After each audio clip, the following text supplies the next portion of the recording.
মোদির হাতে এখন আর বাংলার গদি নাই।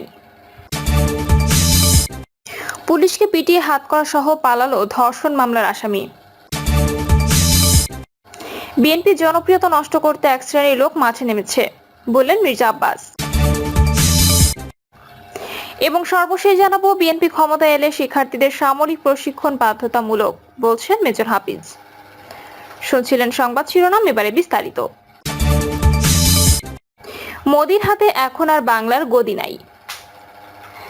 জাতীয় গণতান্ত্রিক পার্টির সহসভাপতি ও দলীয় মুখপাত্র রাশেদ প্রধান বলেছেন, নরেন্দ্র মোদির হাতে এখন আর বাংলার গদি নাই। তিনি বলেন, ফ্যাসিস্ট শেখ হাসিনা দেশ ছেড়ে পালিয়ে নরেন্দ্র মোদি আশ্রয় নিয়েছিল প্রতি বিপ্লবের আশায়।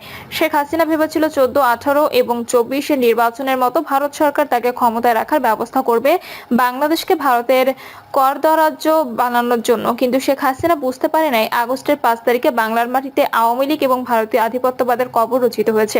রাশেদ প্রধান বলেন, পিলখানা হওয়া গণহত্যা ভারত এবং আওয়ামী লীগের নীলনকশা। উদ্দেশ্য ছিল বাংলাদেশকে সেনা এবং মেধাশূন্য করার। ভেতর থেকে বারবার সাহায্যের আবেদন আসার পরেও শেখ হাসিনার নির্দেশে সাহায্য পাঠানো হয় নাই, বরং বিদ্রোহের নামে গণহত্যা সুবিধার্থে বেসামরিক সন্ত্রাসী এবং ভারতীয়দের হাতে অস্ত্র তুলে দেওয়া হয়েছিল। অন্তর্বর্তী সরকারের উদ্দেশ্যে তিনি বলেন, জাগপা 16 বছর আগে সর্বপ্রথম 25 ফেব্রুয়ারিকে শহীদ সেনা দিবস ঘোষণা এবং পিলখানা গণহত্যার দায়ে শেখ হাসিনার বিচারের দাবি করেছিল। 16 বছর পরে হলেও আমাদের প্রথম দাবি আলোর মুখ দেখেছে। আপনাদের ধন্যবাদ জানাই। সময় এসেছে বিচারে। দ্রুততম সময়ের মধ্যে পিলখানা গণহত্যার দায়ে শেখ হাসিনার বিচারের ব্যবস্থা করুন। পুলিশকে পিটিয়ে হাতকড়া সহ পালালো ধর্ষণ মামলার আসামি। কুড়িগ্রামের রৌমারীতে পুলিশের হাত থেকে হাতকড়া সহ ধর্ষণ মামলার এক আসামি পালিয়ে যাওয়ার অভিযোগ উঠেছে। পুলিশের দাবি, আসামিকে গ্রেপ্তার করে হাতকড়া পরানোর পর তার পরিবারের লোকজন রৌমারী থানা পুলিশের উপপরিদর্শকের উপর হামলা করেন। এ সময় হাতকড়া সহ পালিয়ে যায় আসামি। আহত এসআই এর নাম আওয়াল হোসেন। তাকে রৌমারী স্বাস্থ্য কমপ্লেক্সে ভর্তি করে চিকিৎসা দেওয়া হয়েছে। হাতকড়া সহ পলাতক আসামির নাম শাহ নওয়াজ আবির রাজু। তিনি যাদুরচর ইউনিয়নের কাশিয়াবাড়ি গ্রামের আলী আজগরের ছেলে। তার বিরুদ্ধে এক প্রতিবন্ধী স্কুল ছাত্রীকে ধর্ষণ ও মাদক কারবারের অভিযোগ রয়েছে। এছাড়াও ভুক্তভোগী স্কুল ছাত্রীর পরিবার সহ স্থানীয়দের দেশীয় অস্ত্র দেখিয়ে ভীতি প্রদর্শন করার অভিযোগ রয়েছে। পুলিশ ও স্থানীয় একাধিক সূত্রে জানা গেছে, আসামি শাহ নওয়াজ আবির রাজুর বিরুদ্ধে গত 17 ফেব্রুয়ারি স্থানীয় এক প্রতিবন্ধী স্কুল শিক্ষার্থীকে ধর্ষণের অভিযোগ ওঠে। ঘটনার পর গ্রামবাসী তোপের মুখে অভিযুক্ত রাজু পরিবার সহ নিজ গ্রাম ছেড়ে ধনারচর চরের গ্রামে তার খালা ও সাবেক নারী ইউপি সদস্য শিরিনা আক্তারের বাড়িতে আশ্রয় নেয়। ভুক্তভোগী স্কুল শিক্ষার্থীর পরিবার পুলিশে অভিযোগ দেয়, ধর্ষণ, মাদক ব্যবসা এবং অস্ত্র প্রদর্শন করে স্থানীয়দের ভীতি প্রদর্শনের অভিযোগে রাজুকে গ্রেপ্তার করতে রাতে এসআই আওয়াল হোসেনের নেতৃত্বে 3 সদস্যের একটি দল সাবেক ওই ইউপি সদস্য শিরিনা আক্তারের বাড়িতে অভিযানে যায়। তল্লাশি চালিয়ে কয়েক পিস ইয়াবা সহ রাজুকে আটক করে হাতকড়া পরায় পুলিশ। এ সময় রাজু, তার মা এবং খালাতো বোন পুলিশের উপর হামলা করে। এসআই আওয়ালের হাতে কামড় দেয় এবং তাকে আঘাত করে। সুযোগ পেয়ে হাতকড়া সহ পুলিশে পালিয়ে যায় রাজু। খবর পেয়ে অতিরিক্ত পুলিশ ঘটনাস্থলে গিয়ে এসআই আওয়ালকে উদ্ধার করে। পুলিশের উপর হামলার অভিযোগে রাজুর মা আবেদা আক্তার রাজিয়া এবং খালাতো বোন রুনা আক্তারকে আটক করে থানায় নেওয়া হয়। এ সময় ওই বাড়িতে তল্লাশি চালিয়ে মাদক ও দেশীয় রামদা উদ্ধার করে পুলিশ। বিএনপির জনপ্রিয়তা নষ্ট করতে এক শ্রেণীর লোক মাঠে নেমেছে বললেন মির্জা আব্বাস। বিএনপির স্থায়ী কমিটির সদস্য মির্জা আব্বাস বলেন, তারা 17 বছর কোথায় ছিলেন? 17 বছর আন্দোলন করেছি নির্বাচনের জন্য। আমরা বলি নির্বাচন হবে, ভোট হবে, জনগণ যাদের ভোট দেবে তারাই সরকার গঠন করবে। কিন্তু তারা কেন জানি ধরেই নিয়েছেন নির্বাচন হলে বিএনপি ক্ষমতায় আসবে। এজন্য বিএনপি সুনাম নষ্ট করার চেষ্টা করা হচ্ছে। বক্তব্যে মির্জা আব্বাস বলেন, এই সরকার যখন পদে বসে আমরা তখন সবাই তাদের সমর্থন দিয়েছিলাম। আমরা বলেছিলাম এই সরকার যদি ব্যর্থ হয় তাহলে এই দেশের মানুষ ব্যর্থ হয়ে যাবে। কোনো ষড়যন্ত্রের কাছে মাথা নত করব না, সব ষড়যন্ত্র মোকাবেলা করব। কিন্তু 2-3 জন যারা নিজেদের ন্যারেটিভ বুদ্ধিজীবী ভাবেন, তাদের একজন বলেন বিএনপিকে ক্ষমতায় আসতে দেওয়া যাবে না, আরেকজন বলেন নির্বাচন ছাড়া যারা চায় তারা এই দেশের কল্যাণ চায় না। বিএনপির স্থায়ী কমিটির এই সদস্য বলেন, বিএনপির অত্যন্ত জনপ্রিয় একটি দল, আর এই বিএনপির জনপ্রিয়তাকে নষ্ট করার জন্য এক শ্রেণীর লোক মাঠে নেমেছে।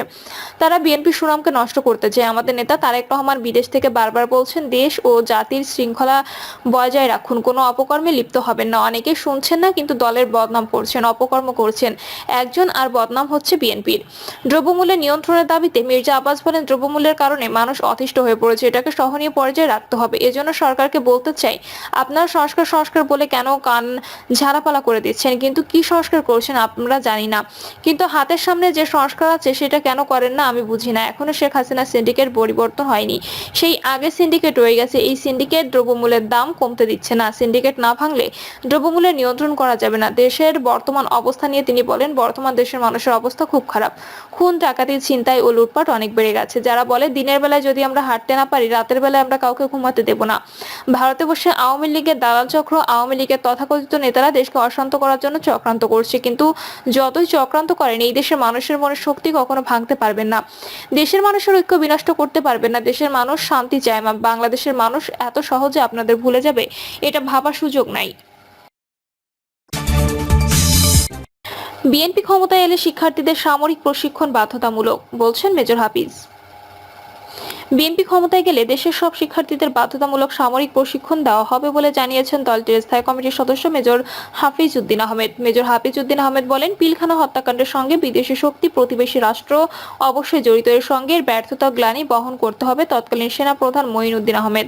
বাংলাদেশের মিডিয়া মাঝে মধ্যে ইরেসপন্সিবল কথাবার্তা বলে, যেটি আমরা 2009 সালে 25শে ফেব্রুয়ারিতে দেখেছি। একজন মহিলা সাংবাদিক নানা ধরনের কল্পকাহিনী প্রচার করছিলেন বিডিআর অফিসারদের অপবাদ দিয়ে। মিডিয়ার উদ্দেশ্যে বলতে চাই, সেনাবাহিনীর আইনে আছে, কোথাও যদি একটি বিদ্রোহ সংঘটিত হয়, এই বিদ্রোহের কথা যে শোনে এবং দেখে সে যদি সর্বোচ্চ প্রচেষ্টা না করে এই বিদ্রোহ থামাতে, তাহলে সেও এই বিদ্রোহের জন্য অভিযুক্ত হবে। এখানে বিডিআর যারা ছিল তারা যদি বিদ্রোহ থামাতে উদ্যোগ না নিয়ে থাকে তাহলে তারা অভিযুক্ত। সুতরাং সামরিক বাহিনী ও বিডিআর এর আইন সম্পর্কে জেনে শুনে আপনার রিপোর্ট করবেন, বিনীতভাবে এই কথাটা জানাচ্ছি। তিনি বলেন, দুঃখ লাগে সেনা প্রধান মঈনুদ্দিন আহমেদ তার কমরেডদের বাঁচানোর চেষ্টা না করে তিনি অনির্বাচিত একজন প্রধানমন্ত্রীর কাছে গিয়ে বসে রয়েছেন। তাকে কে বলেছিল প্রধানমন্ত্রীর কাছে যেতে? তা তো উচিত ছিল তার কমরেডদের বাঁচানোর জন্য সর্বোচ্চ চেষ্টা করা। আর যেসব অফিসাররা পিলখানা গেটের বাইরে সমবেত হয়েছিলেন, নির্দেশের অপেক্ষায় ছিলেন যে তার কমান্ডিং অফিসার তাকে বলবে বিদ্রোহ দমন করতে, এই নির্দেশের তো কোনো প্রয়োজন ছিল না। তার মানে বোঝা যাচ্ছে আমাদের সশস্ত্র বাহিনীতে প্রশিক্ষণের অনেক ঘাটতি রয়েছে। কেন সেনাবাহিনী সেই দিন কোনো ব্যবস্থা নিতে পারলো না? এই দুঃখটি নিশ্চয়ই প্রত্যেকটি শহীদ পরিবারের মনে চিরকাল গেঁথে থাকবে। তিনি আরো বলেন, আমরা এত বছর ধরে চেষ্টা করেছি এই দিনটিকে যেন শহীদ সেনা দিবস হিসেবে স্বীকৃতি দেওয়া যায়। অবশেষে সেই স্বীকৃতি পাওয়া গেছে, সেজন্য আমি বর্তমান সরকারকে আন্তরিক ধন্যবাদ জানাচ্ছি। তবে বাংলাদেশের জন্য সামনে আরো কঠিন সময় অপেক্ষা করে আছে। অনেক সুন্দর একটা বাংলাদেশ দেখার জন্য আমরা যুদ্ধ করেছিলাম। অবসরপ্রাপ্ত সেনা সদস্যদের অনেক কিছু করার আছে, তবুও ধন্যবাদ জানাই। জুলাই আগস্টের সেই দিকে অবসরপ্রাপ্ত সেনা সদস্যরা ফ্যাসিস্ট সরকারের বিরুদ্ধে প্রতিবাদ করেছে এবং মিছিল করেছে। আমাদের মনে রাখতে হবে, আমরা যারা সোলজার আছি, যতই বয়স হোক, প্রয়োজনে আমরা দেশের জন্য জীবন দেব। আমার দল যদি দেশ পরিচালনার দায়িত্ব পায়, প্রত্যেকটি ছাত্রকে আমরা কম্পালসারি মিলিটারি ট্রেনিং দেব। জুলাই আগস্টে যে গণ অভ্যুত্থান হয়েছে, এতে সারা বিশ্ব আমাদের সম্মান বাড়িয়ে দিয়েছে। আন্তরিক অভিযান জানাই সেসব ছাত্র ও তাদের অভিভাবকদের যারা রাজপথে এসে স্বৈরশাসককে বিদায় জানিয়েছে। প্রিয় দর্শক, এই ছিল এখনকার সর্বশেষ সংবাদ। আপডেট সব সংবাদ পেতে চ্যানেলটি সাবস্ক্রাইব করে বেল আইকনটি ক্লিক করে রাখুন।